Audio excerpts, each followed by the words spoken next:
Good evening and welcome to SVG-TV's news for Wednesday, May 4, 2016. I am Rochelle Batiste with the details.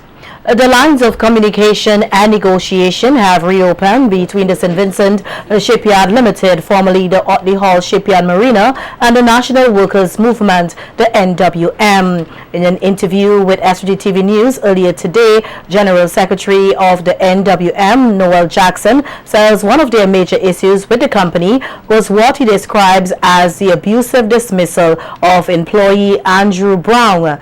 Jackson says the meeting was held earlier today and will resume on Monday, May 9th.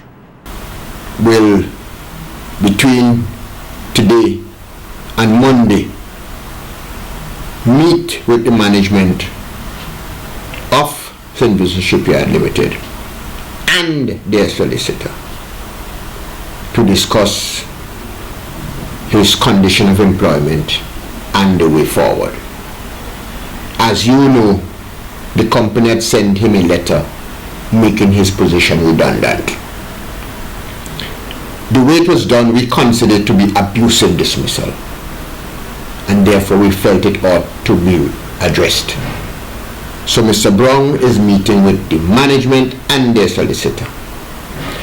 Whatever they discuss, whatever agreement they reach, will be their responsibility. What we have done is to facilitate the process. Jackson further outlines that there is a revised collective agreement supplied by the St. Vincent Shipyard Limited, which the union will look over, and that by Tuesday, May 10th, they both will give their judgment on the proposed collective agreement. The company would have submitted a draft counter-proposal and have indicated that it is almost the same as the union's proposal. There are minor adjustments that they would have made as it relates to the way they see it. We are expected to meet on Tuesday, the 10th of May, to commence negotiations for a revised collective agreement, which will look at the working conditions, uniform, protective clothing and protective gears, and all the other things required to improve the working conditions and the situation of workers at St. Vincent Shipyard Limited. The trade unionist says it is his hope that both parties will come to a settlement on the ongoing dispute, not only for workers or the company, but for the peace of the nation. As it stands now, the stress of maintaining a job at this particular point is awesome and can result in workers falling ill. And therefore we have to ensure that those conditions improve so as to protect the workers' health. So we are going to continue to press on, and we are going to ensure that this issue comes to a successful conclusion. I would not want to say in favor of the workers, but in favor of all the parties concerned and the country in particular. The mother of slain police officer Giovanni Charles is trying to hold on to the memories of her only child as she prepares to bury him. Charles died at the Milton Cato Memorial Hospital after he received several stab wounds about his body while on duty at a fair on Monday, May 2nd, 2016 at the Belmont Government School. His mother, Susan Charles of New Montrose, says she is still in disbelief over the death of a 25-year-old son. Charles, who is a born-again believer, says she knows her son, who is also a Christian, is in a better place, but the pain of realizing how he suffered before his death is unbearable and calls for justice. He came home, he was hustling, he dropped his bag in the tray, and he said he have to go back to work. I was even saying to him that I finished cooking, he was hungry, want something. He said he had to go at 1 o'clock, around 1 o'clock, and he went into the bathroom. the same day, Monday, and that was after 11 o'clock. And I hustled down to the kitchen because I had something preparing for getting from some lunch for him. And while I was there hustling up, I heard when he finished bathe and he went and dressed. And I smelled when he put on his cologne. And afterward, he hustled come down to the kitchen and he said to me he was going. And I used to come up and talk to him that was the last time I was seeing him. I didn't know that was the last day I was going to see him. It's probably had to be God send him back home to talk to his mother before his life was taken away. Aunt of the late police officer says her nephew was a good soldier who was concerned about everyone's well-being and always had an encouraging word to give. I may come and say, Tanti, you're okay? And I have to say, yes, Giovanni. You know, so much people love Giovanni. Giovanni was everybody's heart. You know, he went and he did his job. He was a good soldier for St. Vincent. And he ain't deserve to die like that. To give people a lot of good courage. Always there, he's always there for you. Always there. You know, he's always there, always giving you good courage. Oh, Tanti, you must this, you must, you know. He's always there for us. Always there for everybody. Yes. Positive young man, you say? Yeah, he's very positive. He was a very positive person. He will come straight up, talk to you straight up, so you could get the idea what he's saying. In other news, the Rotary Club of St. Vincent will host a number of activities aimed at raising awareness about dyslexia, a reading disorder that affects students here in SVG and across the globe. President of the Rotary Club of St. Vincent, Shafia London, says the club is pleased to announce its dyslexia awareness activities, beginning with a dyslexia walk on Sunday, May 8th, followed by a dyslexia awareness symposium at the Methodist Church Hall on Tuesday, May 10, 2016. Children diagnosed with the disorder usually experience difficulty reading and performing other language-based tasks which can affect their social skills. London says the Rotary Club of St. Vincent has dedicated this year to raising awareness of the challenges of and what can be done to assist people living with dyslexia here in St. Vincent and the Grenadines, adding that the symposium is free to all with a special invitation to parents, since the earlier dyslexia is recognized in children, the better it can be treated, so as to allow them to have a happier, more enjoyable childhood. So if you know someone who struggles to read or struggles with English language, whether writing or reading, please come out on Tuesday, May 10th. And even if you don't know someone, it might be just for information purposes that you can share the knowledge with other people in your community. Come out May 10th. It is absolutely free. Information for all, knowledge is power, at the Methodist Church Hall. We start at 2 p.m. for teachers, and 5 to 7 for parents. As you can see, 5 to 7 is very convenient for parents who are working, so you have no excuse. Bring your dinner if you have to. We have light snacks, and come and learn, come and help us to help others in the community. London Williams says that the symposium will be done in 2 parts for the education of parents and teachers, where a well-rounded group of speakers will address all aspects of dyslexia, including a speaker from the Caribbean Dyslexia Center in Barbados to speak on testing and evaluation, as well as emotional behavioral aspects linked to dyslexia. The Rotary Club president further thanked the sponsor of the event, Scotiabank, for assisting in bringing dyslexia and its set of problems to the forefront. Our symposium will be taking place at the Methodist Church Hall. We have 2 sessions, a session for parents and a session for teachers. Our teacher session begins at 2 p.m. and ends at 4, and our parent session begins at 5 and ends at 7. We have a wide cadre of speakers at this symposium who would present on different topics such as what is dyslexia, how does one cope with dyslexia in the home, how do teachers recognize and support students with dyslexia in the classroom. Our event is proudly sponsored by Scotiabank. Scotiabank has come forward as a company who's been widely involved in community activities, and they saw it fit to partner with us on this dyslexia symposium. Registration for the Dyslexia Awareness Walk is $30, and London Williams says that the walk begins at the Annisvale Sporting Complex with 2 stop points, one at the grassroots tennis court and back at a starting point in Annisvale. London Williams says this is a very important cause, since while dyslexia is well known internationally, here in St. Vincent and the Grenadines, not a lot of people are fully aware of the learning disorder, and says Vincentians need to show their support, especially to mothers who struggle to get their children adjusted to the educational system because of the disorder. Walk begins at 6:30 a.m. at the Annisvale Sporting Complex. It ends, for those persons who can't make it, at the grassroots tennis court, and for those who are fit, like the BFIT members, will walk back to the Annisvale Sporting Complex grounds.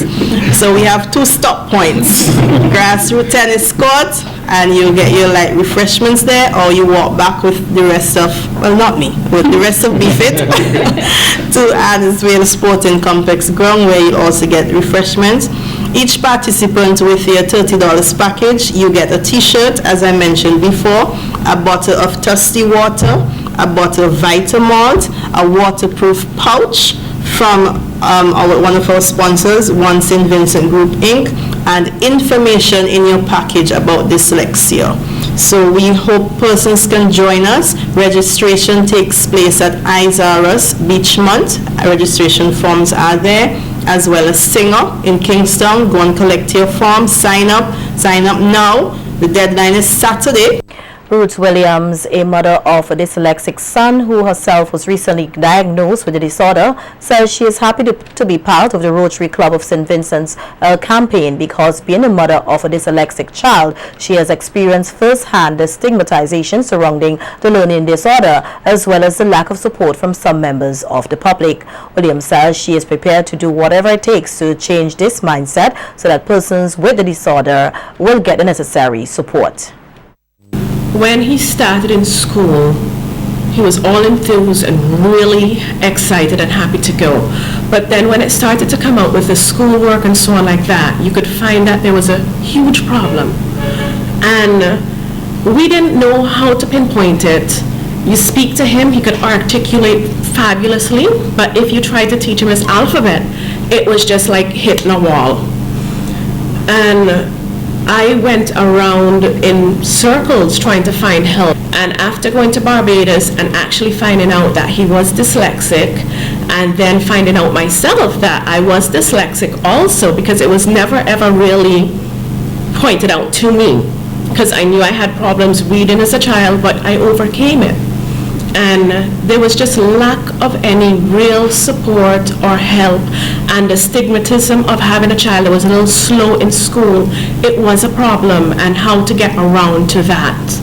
And I think the awareness of dyslexia and in the schools of where teachers could be trained, and you could have a lot more opening up on the situation. Residents of the most southern communities of Union Island and Myro are now better equipped to identify potential cases of human trafficking on those Grenadine islands. This after being involved in a 3-day sensitization campaign hosted by officers attached to the Anti-trafficking in Persons unit, the unit which is responsible for combating human trafficking here in St. Vincent and the Grenadines. Over the 3-day period, Deputy Head of the Anti-trafficking in Person unit, Station Sergeant Junior Simmons and Constable 204 Garrett Dupwell shared their knowledge with the residents, including students, on issues relating to human trafficking. They wrapped up their mission to the Southern Grenadines with a community presentation at the Union Island Learning Resource Center, where over 95% of the police officers stationed on the island were in attendance, along with customs officers, immigration officers, Tobago Keys Marine Park Rangers, and other members of the general public.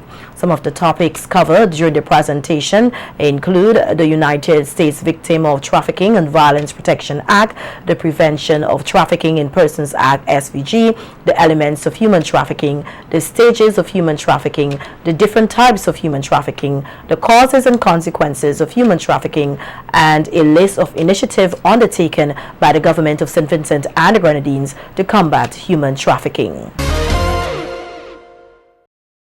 The Miss SVG Pageant 2016 is expected to be a celebration of ascension gifts, ability, and talent. That's according to Chairperson of the CDC's Beauty Shows Committee, Cheryl Rodriguez, as she gave an update at a media conference yesterday on the upcoming event scheduled for Saturday, June 4th, 2016. Rodriguez says the contestants are working hard to ensure that the show will be a spectacular one with a delivery of quality performances. Our responsibility with the help of Almighty God is to dry their tears when they weep, bring joy to what they do no matter how difficult, raise their courage if they weaken, restore their hope if they lose heart, encourage them to be the best version of themselves, and to jump even if their parachute does not open right away.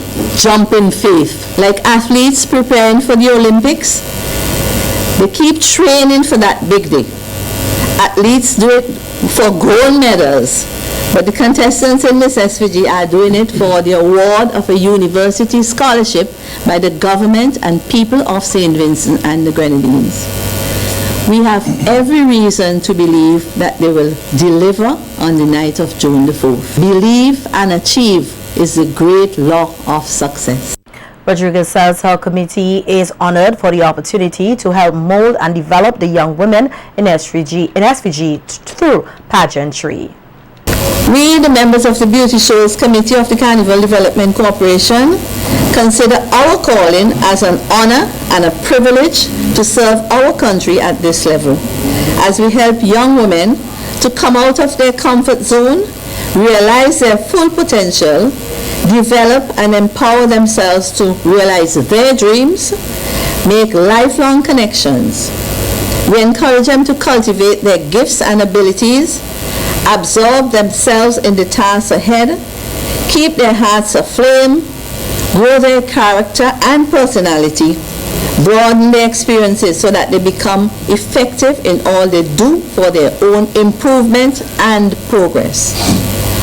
All this through pageantry, the institution of Miss SVG and Miss Carnival. And President of the Yulo Pan Movement, Onika Morgan, says fans of the art form will be serenaded with the music of Pan beginning on Saturday, May 7th, 2016 at the launch of Vinci Mass. Morgan said 2016 holds great significance as it represents 25 years of junior panorama and promises new and exciting experiences for Pan lovers. Our next major event is the annual Panorama launch, where the top junior school bands and community bands will be featured, and this will take place on May 29th, Sunday, May 29th. I cannot leave without, of course, telling you to expect bigger and better things for junior and senior panorama competitions. The most anticipated for Vinci Mass 2016, I know Mr. Wood said it was Miss SVG, but these are the most anticipated competitions. And we're working on new and exciting ways to enhance our patrons' experiences, because we do, of course, need the support of the public, the general public, and, well, to support the movement as we grow, celebrate, and play on. Coordinator of Rural Carnival Events, Eswood Ezzy Roberts, says that this year there is expected to be 50 events staged by several rural carnival committees, with the exception of South Leeward. Roberts says despite some criticisms, rural carnival events have a positive economic and social effect on the communities which host these activities. For the businesses and shops in those areas where these rural carnivals are being held, it's their time to collect some extra funds brought in by persons from outside of their community. For the vendors, it's that time to generate sales and make profits as they move from rural events in various villages and towns throughout the state. For artists, it's that time to make use of opportunities to perform their 2016 songs, feel out the audience responses, and to sharpen their acts in preparation for participation in the national festival. For the carnival lovers, it's that time when we move throughout the state enjoying a series of events, including those driven and street jumper, which we love so much, as Ashford just mentioned. Whatever is your calling, as it relates to rural carnivals, most of us are positively impacted by their existence. Roberts is encouraging revelers to support the rural carnival events being held in the Grenadines and commends the work done by the committees on the islands of Bequia and Canawan. Rural Carnival Committee, I would like to make special mention of the two committees in the Grenadines, Club Nuevo in Canawan, and also in Bequia, we have the Bequia Carnival Committee. This committee in Bequia has organized Carnival in Bequia for the first time in 2015. It was organized by another committee prior to that, and they did a wonderful job in 2015, and hence they received the award for the most improved rural carnival in 2015. So let me take the opportunity to encourage persons from the mainland and from other Grenadine islands as well to journey to Bequia and Canawan during the period of their carnival celebration activities to share in the experience in 2016. He also gave commendation to local artists who contribute to Vincy Mass with their music and encouraged the various rural carnival committees to ensure that the music being played at their events is local. Challenges. At this point, I would like to thank all artists who have already released songs for Vincy Mass 2016. Ashford mentioned this earlier on as well. It is generally expected that these songs will be played by DJs at events and parties during the period of the build-up to Vincy Mass 2016. The reality has proven differently thus far.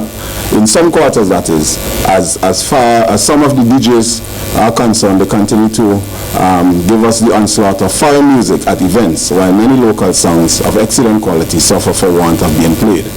This, I think, must stop. I am therefore making a call publicly for rural carnival committees to ensure that DJs being hired for rural carnival events are briefed in relation to this matter.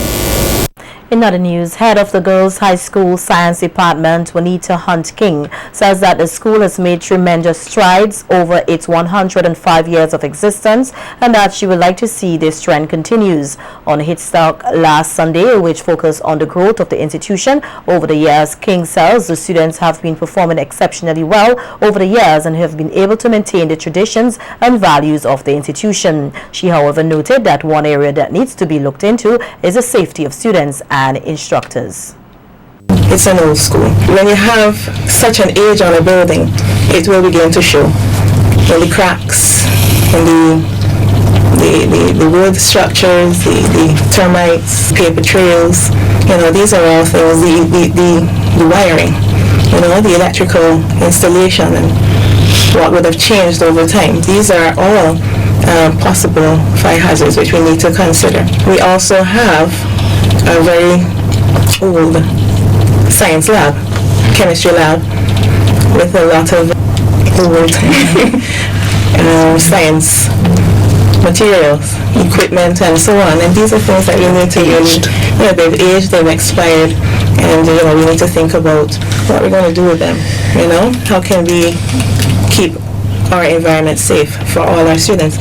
In going forward, the science teacher says she would like to see a facility built for students whose passion lie in the creative arts, which will help to develop the creative art industry here in St. Vincent and the Grenadines. There's little room for expansion. Little room for expansion.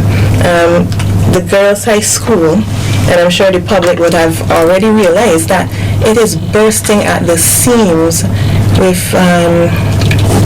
students, but not only that, but with talented students that have the ability to go far, not only in science or in literature or whatever, but even in the performing arts, you know. And it would be nice to see that the Girls High School gets some sort of an area where these girls could really showcase and practice and hone these skills, an auditorium. The Caribbean Examination Council CXC will be conducting a series of stakeholders meeting here over the next 2 days. The registrar and his team will be in the country on Thursday and Friday to conduct a series of stakeholders meeting with Minister of Education Sinclair Jimmy Prince, education officials, representatives of the private sector, representatives of private education institutions, members of the CXC National Committee, as well as with third form students and their parents. The interactive sessions are intended to apprise stakeholders of the current and proposed developments in the Council and to garner feedback on the work of the Council, which is charged with developing and delivering world-class examinations in the Caribbean region. The curtains came down on the National Gospel Fest 2016 on Sunday night at Victoria Park. The showcase was held under the theme, Blessed is the Nation, whose God is the Lord. There were a number of performances in singing, dancing, poetry, along with the ministering of the gospel. Speaking at the opening ceremony, Chairman of the SVG Gospel Fest Committee, Fidel Taylor, called for more recognition of local gospel artists and urges the artists to get their music recorded and promoted so their ministry may be presented through musical entertainment, as he sees great potential for it. The gospel expressions are on the road to great things in St. Vincent and the Grenadines. But something is lacking, and one of the things that we have to fix, and I'm going to say this to the artists, it's good to participate in Gospel Fest, and there will always be the opportunity for you to do so. But you need to take that beyond Gospel Fest. You need to take your ministry seriously. And for those of you who are musicians and singers, you need to record your music. It dawned on me that a lot of our artists are not recording. They are singing, they are performing, they are real good. They can stand up to almost any one of the international artists that you have on the scene today. But they need to record. Artists, you need to go into the studio. Here are some highlights from the showcase on Sunday night. As long as my delight is in the Lord, so I bless his holy name, cause his promises remain. Understanding with my whole heart. And he replied like this: what if I stop talking? Stop answering your prayers, stop responding. You'll go crazy, go nuts, cashews, almonds. How majestic is your name?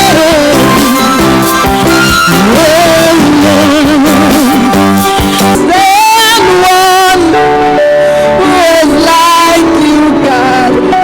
Your mercy is like the sun. Come in the midst, because